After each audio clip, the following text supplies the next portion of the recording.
And also joining us, national trial attorney Michael Jaafar. Michael Jaafar, here's my concern.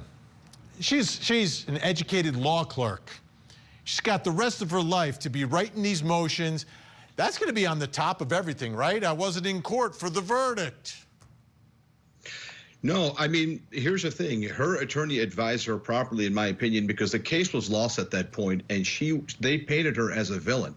We're all disgusted looking at this case. She sat through this case. Her hands were dirty. She was an attorney.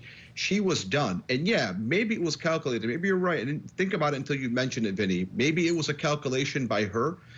But I'm glad we have a licensed mental health expert on the panel, because when I was looking at this trial and watching it, all I saw was two personalities.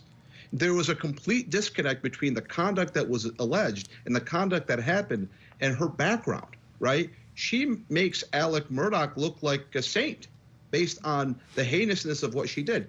She tortured and murdered her own child from starvation. It wasn't like a heat of passion. She wasn't under drugs, addicted to, prescription medications.